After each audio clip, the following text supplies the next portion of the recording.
भोसड़ी वाला भाई हाँ यो लोग सुधर के बतिया तो जी ये बहुत रहा आई बहुत तरह के लोग आशीर्वाद देते हैं आशीर्वाद रुको हो ए भाई बड़ा आशीर्वाद ये सब आशीर्वाद लेकिन तू क्या समझ पा मैंने ये सब आशीर्वाद लेकिन मिला जुला के बात नहीं बन ये लड़का में हम क्वालिटी दिखानी है जी लाज शर्म में लड़का में साफ ना लाज लड़का पर नहीं के चली गाड़ी दे करना इनका कोनो असर नहीं हमरे के तो केहू गाड़ी दे दी हम मोदी से जीते को नहीं बन पाए सुनने वाले केहू गाड़ी दे दे अरे भाई हम इनके रोने सब खती आई बने निमन गई जा रोने खाते अच्छा कितना ही चिकना होला कतल के हम कुछ बोलना नहीं है ये बाउल माइक पर बोल रहे हैं देखिए राकेश भैया 5 गो गाड़ी तो गाड़ी है आ 100 गो तो गाड़ी है माइक हटा के तो गाड़ी है आ माइक को तो गाड़ी है हम तो माइक करे से देने की पब्लिक के सुविधा हो सुने में अब तुम माइक हटा ले करो भाई सुने खातिर तो सोभे नहीं बा अब 75 के सुना तो 75 के नहीं के सुना अब माइक पर देने कि भाई सबका सुविधा होई आ सोभे आराम से सुनी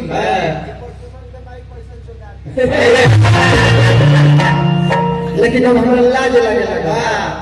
गीत संगीत के तहत जरूरत नहीं थे तू गीत संगीत के बात बतिया जा तू जितना देर बतिया उतना अच्छा गीत संगीत में ई कहाँ आवेला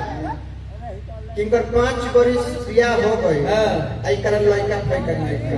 ये गीत संगीत के बात है गीत संगीत के बात था कि तू 10 बरिस से गावत रह तेरा अभी ले गावे ना आई ई बात है अब 5 बरिस बियाह हो गए अच्छा लड़का लड़का मेहरारू दिखावे ला चीज है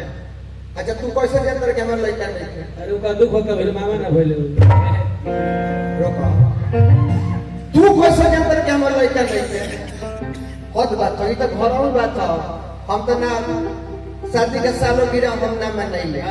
झूठो के केक काटा वीडियो बनावा एगो लड़कियों भी तो ओकर जन्मदिन मनैले तो हम सब लफड़ा शूटिंग में ना करे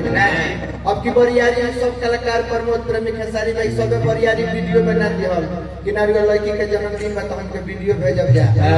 17 जुलाई के जन्मदिन है बेटी के हमारा आ सबे भेज दिहल त कोने की भेजले वाला तो कर हम डाल देती ना तो ई सब दिखावे सुनावे ला चीज है हां हमरा लड़का कहिया तरह बुझाई हमरा लड़का बा कि लड़की बिया कहिया तरह बुझाई भैया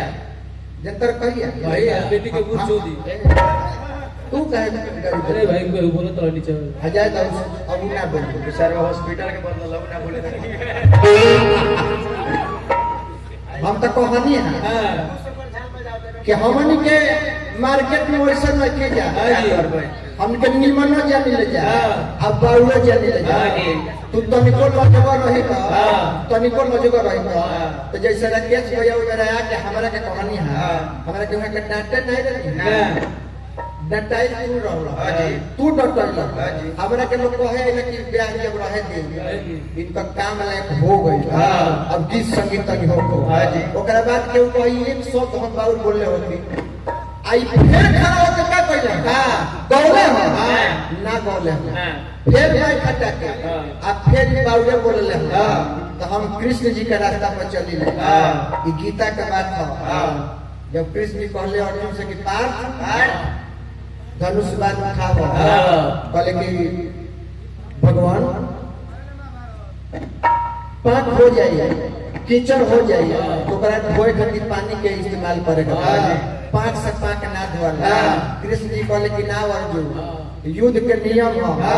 खून के बदला खून होला हम वहे है हमरा के गाड़ी देले रहला तो हम गाड़ी देने हैं एहू तल में तू मानल नहीं मैं खटा के देले रहला गाड़ी तो हम दे गाड़ी तो दे अब माइक पर दे अच्छा ना माइक के दे आ तू लाजे ना बैठत रहला कि 1.5 घंटा गौर काहे ना बैठल जानते साहे कि मोय लोग भाग जा हम तलवा लास्ट हो जा एक बाद प्रोग्राम बंद हो जाई गोरिया है कैसे बबुआ लास्ट ताल जंतर कब होई लास्ट ताल या तो हलचल जाके करी है आ न तो देहाती जाके करी है तहरा से लास्ट ताल ना होई ना आ तू कहा के द्वार पर बैठाई के जनरेटर के तेल हो रहा है आज तेल ना हो रहा है जब लगता यहाँ से जइबे ना तब लग यहाँ लास्ट ताल होई ना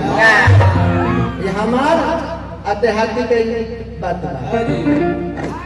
देहाती ए बाबा 4 दिन के जोगी तार गोरिये में जाता हो अब तो हमरा लाज लगे लगा लेकिन तनिया गीत संगीत में क्या कर ले